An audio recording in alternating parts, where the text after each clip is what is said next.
ইনি যেমন একটা সাহাবীর সন্তান,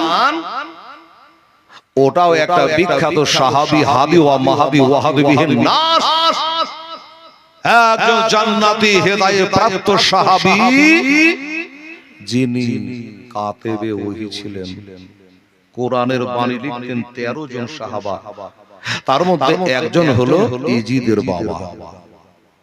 কত বড় একজন জান্নাতি সাহাবী হযরত আমির মাওবিয়া রাদিয়াল্লাহু তাআলা আনহু। তাহলে এতক্ষণ তো এই দিক দিয়ে শুরু করলাম, এবার ইজিদের একটু বয়ানটা করে, যেহেতু এই থেকে যুদ্ধ শুরু। আমার হাসান হোসেনের নানার নাম, বাপের নাম, মায়ের নাম, দাদির নাম সব শুনলেন। কি বাবা শুনলেন না? আচ্ছা, এই আমার হাসান হোসেনের দাদির নাম কি? এই তো ভুলে গেলেন। আর আমিও ভালো করে বলুন, বুঝাইনি। হাসান হোসেনের দাদির নাম, নানির নাম ফটাম করে বলে দেবেন। দাদির নাম ফাতেমা বিনতে আসাদ, আসাদের বেটি ফাতেমা, মনে থাকবে? দোস্ত বুঝো। তো ইজিদ, অবশ্য ইজিদকে আমরা ভালো বলি না, কিছু লোকে আজকে বলছে ইজিদ রাদিয়াল্লাহু তাআলা আনহু। জোরে বলুন আস্তাগফিরুল্লাহ। ইজিদ কি বলছে? খুব ভালো ছিল। তো ভালো ছিল তো তোর বেটির সাথে বিয়ে দেবে, তোর বোনের সাথে বিয়ে দেগা, কুটুম তালি করগা। আমরা করব না, সুন্নিরা করবে না, চুন্নিরা করে। বলে আপনারা করেন না কেন? আপনি করবেন। যেই লোকটা মদিনার মসজিদ নববীর মিম্বারে আতাহারে ঘোড়া দিয়ে পেশাব করায়, এর সাথে কুটুম তালি করা যাবে না। বলছে এই যে খুব ভালো লোক ছিল, তাকে বলছে রাদিয়াল্লাহু তাআলা আনহু, ভালো লোক। 7 বার কাবা ঘুরে একটা তওয়াফ হয়। 2023-এ 40 লক্ষ হাজি ছিল, তার মধ্যে আমি একজন ছিলাম। এবারে শুনছি 18 লক্ষ। প্রচুর হাজি গরমে হার্ট অ্যাটাক করে মারা গেছে। আমাদের কালো বহুত হাজি মারা গেছে। যার যেখানে মরণ আছে মরবে, ওটা কোনো কথা নাই।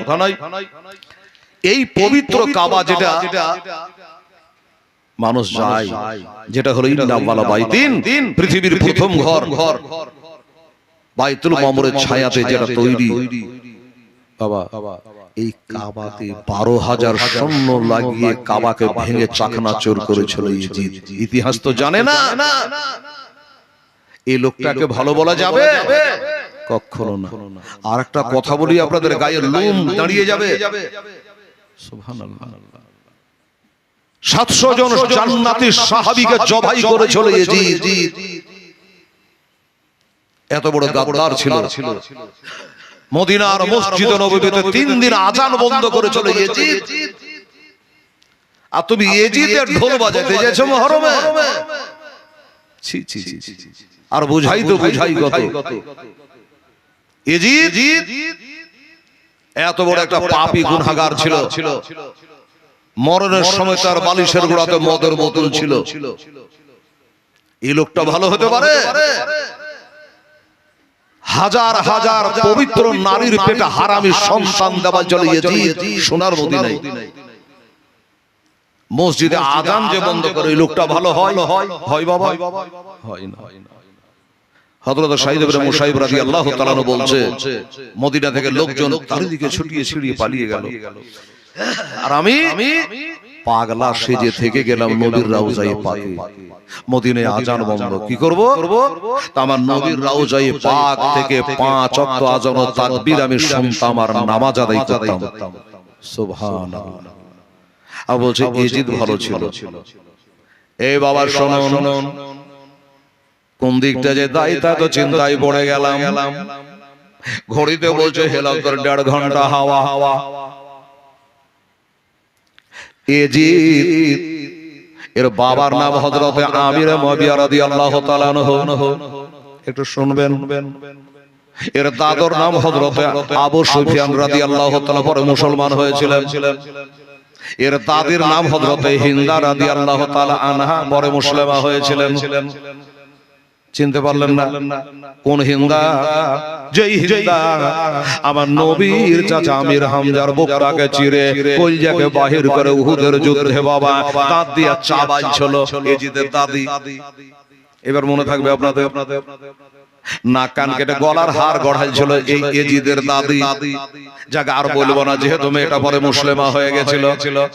বাবারে এই এজিদ আর তার দাদি, তাহলে বুঝতে পারে দাদার নাম কি বললাম, আবু সুফিয়ান, আর দাদির নাম হযরতে হিন্দা। এজিদের মায়ের নাম হলো মাইসুন। আমার ভাইয়েরা বাবারা, তবে এজিদের দাদির বিয়ে কিন্তু একবার না দুবার হয়েছিল।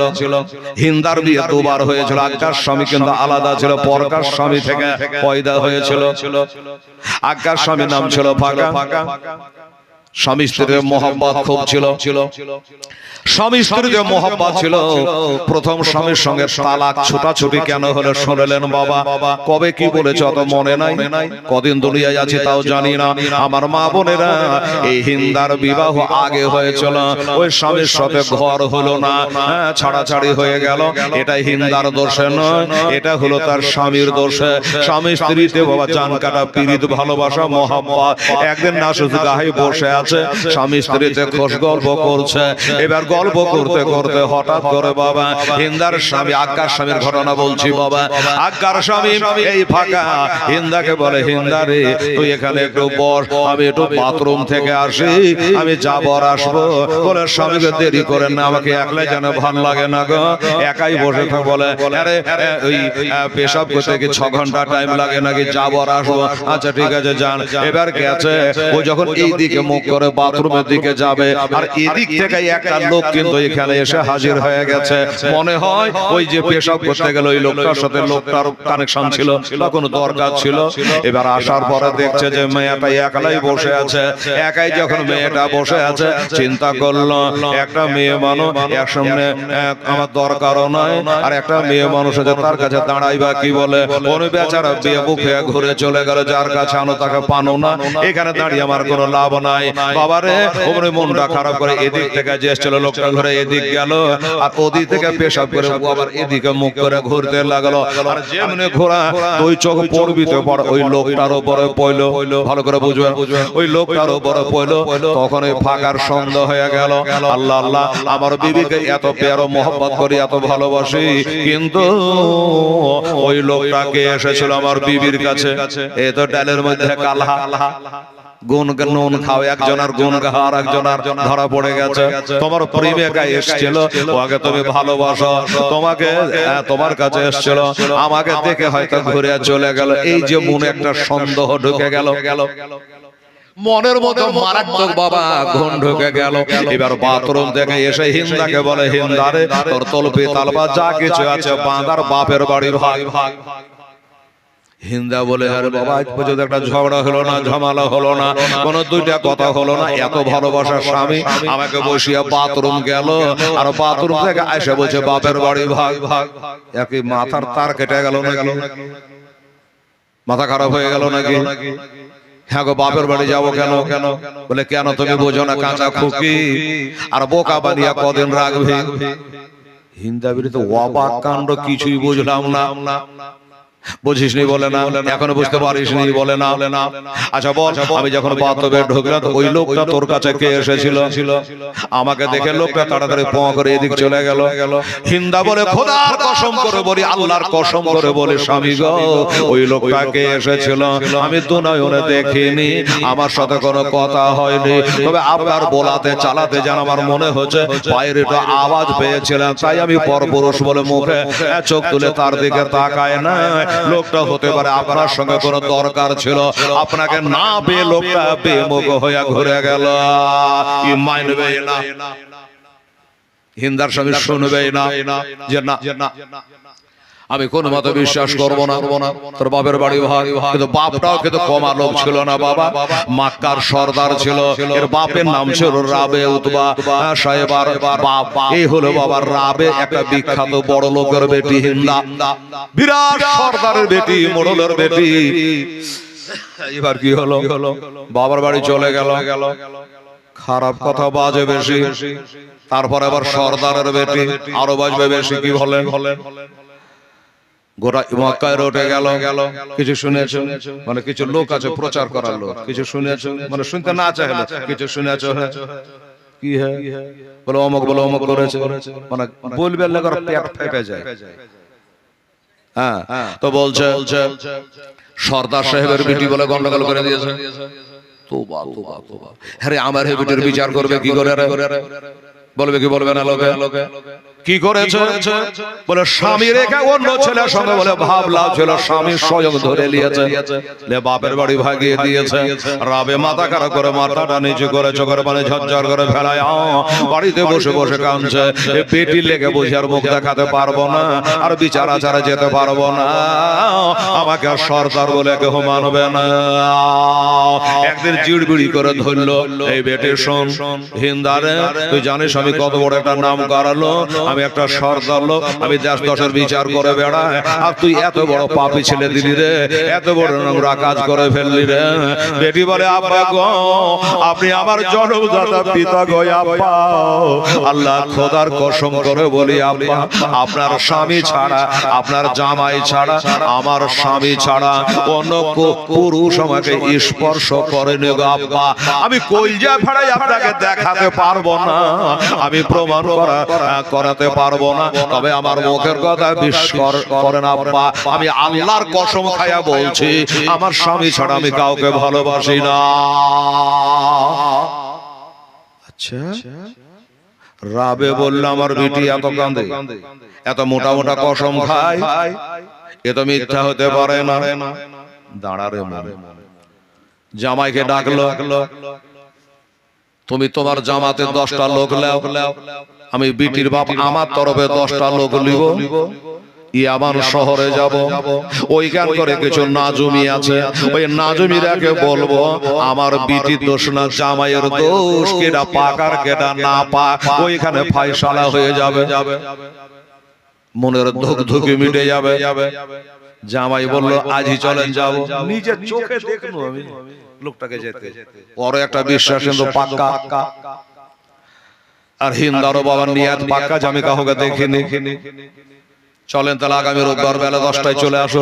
কথাবার্তা হলো, এদিকার 10টা ওদিকার 10টা, জামাই যাবে বেটি যাবে, কথাবার্তা হয়ে গেল। এবার যখন বাড়ি হানে বের হবে, সিঁড়ি থেকে নামবে, হঠাৎ করে জানে রাবের বেটি হিন্দা, মানে এই যে দাদি, এখানে হয়নি বুঝাবার লেগে বলছি, হিন্দা হঠাৎ করে সিঁড়িতে নামতে নামতে একটা চিড়খন বেড়ে কান্না করলো। চিড়খন বেড়ে যেমন কান্না করা, অমনি রাবে বুঝা গেল, হিন্দার বাবা বুঝা গেল, এই তো আমার বেটি হলো নাপাক, আমার বেটি হলো দুর্বল, আমার বেটি হলো কি বলে মিথ্যা কথা বলেছে, আমার বেটি যদি নাপাক না হয়, স্বামী ছাড়া অন্য কারোর সঙ্গে ভাবলাম না থাকে, তাহলে বাধার সমাতে চিড়খন মেরে কাঁদার মানে কি? এই বেটি, তুই যে খুব মোটা মোটা কসম খাচ্ছিলি যে আমি পাক, কাঁদছিস কেন? বলে আব্বা গো তার লেগা কাঁদিনি। কিসে লেগা কাঁদলি? এমনি সব করে কাঁদলি? বল কিসের জন্য কাঁদলি? বেলা মা বহিনেরা আছে দেখবেন, যদি 1 মাস না কাঁদতে পায় ভিতরটা ফাপড়ায়, এবার হয়তো ওই পাড়াতে কাহরে কেহ মরে চরে বাড়ি গেল, ওখানে ঘন্টা কাঁদে দিলে তোরে কেহ হয় নাকি? বলে না, তো কেহ হয়তো তো কাঁদছিল, যে বলে ওই মরাটা দেখে আমার মরা মার কথা মনে পড়ে গেছিল, তোর বাড়িতে একটু কাঁদে না, আমার মারলে কাঁদছে না। হয় কাঁদা দেখে কাঁদা আসে। বাবা গো এবার বলল আব্বা গো আমি কাঁদছি একটা কারণে, আপনারা বেটা ছেলে 10টা, ওরাও বেটা ছেলে 10টা, আর আমি বেটি ছেলে এখন ওই একটা। এত দূরে রাস্তা যাবেন, যেতে যেতে কোনো গাছতলায়, কোনো আরাম গাহায়, কোনো নাসুদ গাহায়, যদি আপনারা 20টা বেটা ছেলে এক জায়গায় বসে গল্প গুজব করবেন, আর আমি একটা বেটি ছেলে, তখন আমি কি করব? ও তো এই কথাটা মুখে বলছি না, কাঁদছিস কেন পাগলির বেটি? হ্যাঁ কাঁদা লাভ হবে? আমাকে বলবি। অমনি বাবা একটা সহেলি, একটা বান্ধবী হিন্দার সাথে দিলে যে তোরা 2টা বেটি ছেলে হলি, তুই একলাই ছিলি, তাহলে একটা বান্ধবীকে জুড়ে দিলে ওর সাথে, আমরা যেখানে বসে গল্প করব, তোরা 2 জন মহিলা এক জায়গায় বসে গল্প করবে। ঠিক আছে আব্বা চলেন। চলে যায়। এবার যেতে যেতে ও বাবা, আর ধরে যে 2-4 কিলোমিটার আছে, হঠাৎ করে জানে হিন্দা আবার চিড়খন মেরে কেঁদে উঠলো। আবার যখন চিড়খন মেরে কেঁদে উঠেছে, হিন্দার বাবা রাবে বলল যায় লাভ হবে না, বেটি দুর্বল আছে। এবার ডাক্তারের কাছে চলে এসে ধরা পড়ে যাবে, রাজ ফাঁস হয়ে যাবে। এই জন্য আমার বেটি কানতে লেগেছে, তুই ধরা পড়ে গেলি। হ্যাঁ রে বেটি, তুই এত দূর রাস্তা হয়রান করলি, ওখানে বললে বাদ বলে আব্বা কইলা কি গাহিছা, আল্লাহর কসম করে বলছে আমি পাক, আমি পবিত্র। তো কাঁদছে যে, আমি কাঁদছি অন্য কারণে। কি অন্য কারণে? বলে যে গণকের কাছে নিয়ে যাচ্ছে, এরা সকালে একরকম বলে আর দুই প্রহরে আর এক রকম বলে, আবার বই গেলে আর এক রকম বলে, আর মিথ্যা কথার ওস্তাদ। আমি তাই চিন্তা করেছি, মান সম্মান নিয়ে পড়েছি, যদি বাই চান্স আমার ব্যাপারে উল্টা পাল্টা বলে দেয়, প্রমাণ করতে পারবো না, এই মুখ দেখাবো জগতে কি করে। আচ্ছা, এই জন্য আচ্ছা শোন বেটি, তাহলে একটা কথা বলে, আমি তো তোকে ডাক্তার দেখাতে যাচ্ছি, তো যে ডাক্তার তোকে দেখবে ওই ডাক্তারকে আগে আমি পরীক্ষা করব। আমার পরীক্ষা যদি ডাক্তার পাস করতে পারে তাহলে তোকে দেখাবো। আচ্ছা, যেটা ভালো হয় করবেন আব্বা। চলে যায় চলে যায় বাবা গো, হিন্দার বাবা যে ঘোড়াটায় চড়েছিল এটা ছিল বাবা মর্দা ঘোড়া, টাট্টো ঘোড়া। একটা কথা না বলে জীবনের লাইন পাওয়া যাবে না, খুঁজে আমার মা বোনেরা আছে, লজ্জার কথা। কিন্তু হিন্দার বাপ করতে পেরেছে, আমি বলতে পারবো না কি করেছিল। আলেমেরা বসে আছে, ঘোড়ার কানে কানে কোন বলি বলেছিল, বলবো না। বাবা গো, ওই হিন্দার বাবার রাবে ওকে পরীক্ষা করার জন্য ওই ঘোড়ার লিঙ্গের ছিদ্রের ভিতরে একটা গমের দানা আটকে বাবা সেলাই করে দিল, আড়ালে নিয়ে গিয়া।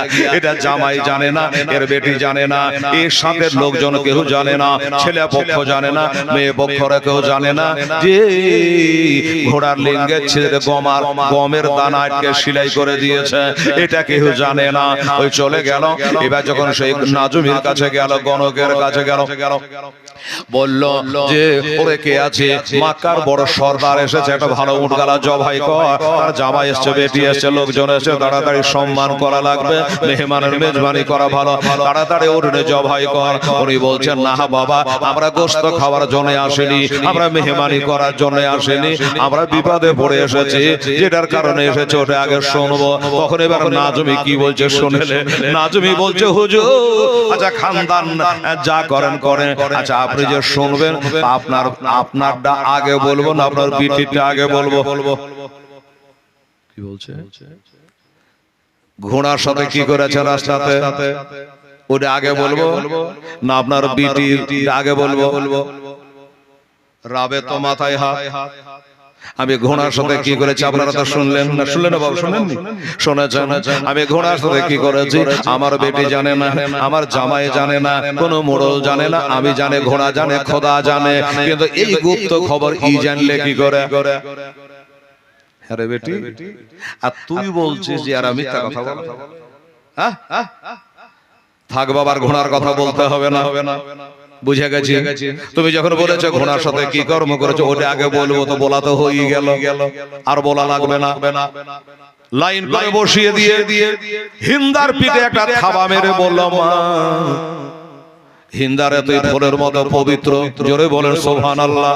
আল্লাহ জান্নাত লিখে রেখেছে, ভাগ্যের বাবা মুসলিমা হবে, সাহাবিয়া হবে। ও বাবারা, এবার হিন্দা পিঠে থাবা মেরে বলল, মা তুই ফুলের মতো পবিত্র, পাক পবিত্র, আমি জল জল করে দেখতে পাচ্ছি তোর পেটে থেকে একটা বেটা পয়দা হবে, আর ওই বেটা হবে দামেস্কর বাদশা। একদিন নয়, দুদিন নয়, উনি দামেস্কে 20 বছর বাদশাহী করবে। ইনি হলো হযরত আমির মুআবিয়া রাদিয়াল্লাহু তাআলা আনহু। বলার মজার খবর কি খবর না? এবার ফাঁকা বলে সর্বনাশ, আমার বিবি বাদশার মা হবে। ও যদি বাদশার মা হয়, একে পটিয়া পাটিয়া বাড়ি নিয়ে যেতে পারি, আমি হব বাদশার বাবা। আমার ভুলটা হয়ে গেছে। হ্যাঁ, সন্দেহের উপরে লোকটাকে যাওয়া দেখে আমি সন্দেহ করে দিলাম। হ্যাঁ, এটা আমার ঠিক হয়নি। নিজে নিজে মনে মনে ভাবছে, বাবা ওই কোন কালো বিড়াল যদি কারো বাড়ি থেকে একটু দই খেয়ে আসে, যদি ঠোঁটে লেগে থাকে, তা আপনার বাড়ি দই ফেলে দিবেন? যেই তো দই খেয়ে নিয়েছে, তো যে দইটা খেয়েছে ওইটা ফেলবে, আপনার বাড়ি গেলে তো ফেলবেন না। ফাঁকা চিন্তা করলো, আমি দেখলাম আর সন্দেহ করে বিবির উপরে তহমত লাগিয়ে দেবে, অন্যায় হয়েছে। বিবিকে বলে, বিবি রে আমার ভুল হয়ে গেছে, যাহাবার হয়ে গেছে, বাড়ি চ, তাড়াতাড়ি বাড়ি চ।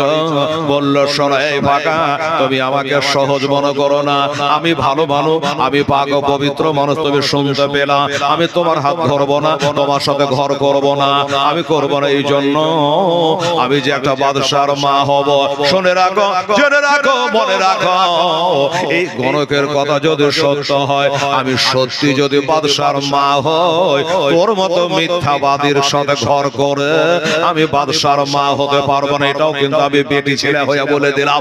তোর সুর থেকে আমার পেটে বেটা আসবে ঠিকই, কিন্তু বাদশা হইবে না, তোর ভাত খাবো না বলে বলে ভাবছেন বেটি ছেলের রাগ না।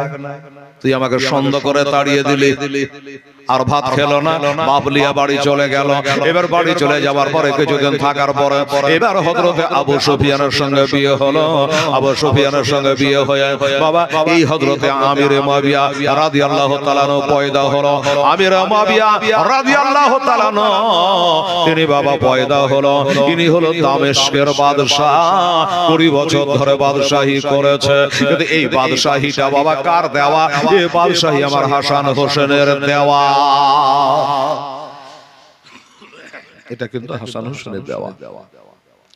দামেস্ক থেকে মুলকে শাম থেকে চলে এসেছিল এইখানে। এবার ওনাকে বাদশাহী কয়েকটা শর্তের উপরে যে তুমি ইন্তেকাল করা পর্যন্ত ইনি বাদশা থাকবে, সালানা 1 লক্ষ টাকা করে দিতে হবে, আমার বাপের বদলা শুরু আর ঘর পাকড়াও করা যাবে না, এরকম কিছু শর্ত করে আবার ইমাম হাসান রাদিয়াল্লাহু তাআলা আনহু একে বাদশাহীটা দিয়েছিলেন। আমার নবী তার গায়েবের খবর আগেই বলে গেছিলেন যে আমার নাতি এটা তুই মুসলমানদের মধ্যে একটা সলা পরামর্শ করবি আর রক্তের নদী বহে যাওয়া থেকে শান্তি দেবে, এটাই করেছিলেন ইমাম হাসান রাদিয়াল্লাহু তাআলা আনহু। যাই হোক বাবা, আজ বাদে 4টা দিন আছে রে বাবা। মা বোনেরা গো, আমার ইমাম হাসানকে বিষ দিয়ে মারা হয়েছিল, আপনারা শুনেছেন।